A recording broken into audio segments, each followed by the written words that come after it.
2 गुणन 3 गुणन 4 एमिति एई क्रम जाईकरी 900 पर्यंत संख्या में यदि गुणिबा से गुणफल रे केतडी शून्य रहइबो छला कि कोन करबा कोइ परिबो নাই देखो किछि करिया दरकार नै एडा बड़ गुणन हम करी खाता सरीबा जमा सरीबा नै कोन करबा शेषर कियो अछि 900 900 को हमें 5 द्वारा भाग करबा केवल भागफल लिखिबा 900 को 5 द्वारा भाग करले केते हबो 180 जहा बळिला 180 बळिला हरण 5 केते 36 नहीं कि 36 में 180 नहीं कि 30 एतु 15 ठीक है 36 मु 5 द्वारा भाग करली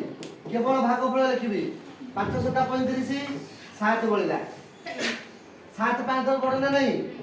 7 हरण 5 केवल भागफल लिखिबी 5 के 5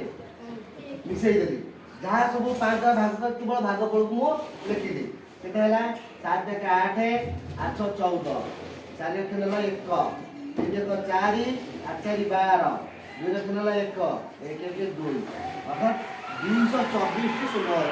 ये गुणफल रे केते शून्य अछि 224 टी शून्य अछि बुझले नै ठीक अछि कि नै केमे जानिबा ठीक अछि कि नै केमे जानिबा देखो मु कहली 1 गुणन 2 गुणन 3 गुणन 4 गुणन 5 ये गुणफल रे केते शून्य अछि शेषरे क्या अछि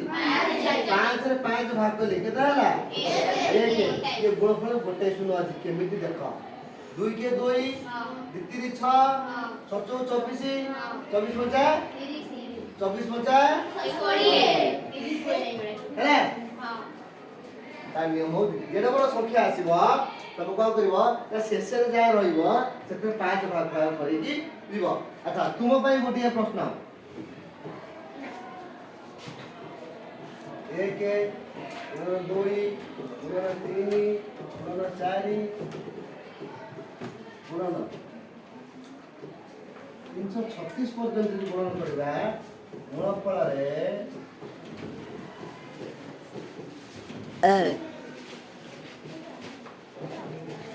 केतोटी शून्य रहइबो तमे समस्त करियो चेष्टा करिवो एवं वो व्हाट्सएप नंबर 7978117170 रे पठा पई चेष्टा करिवो।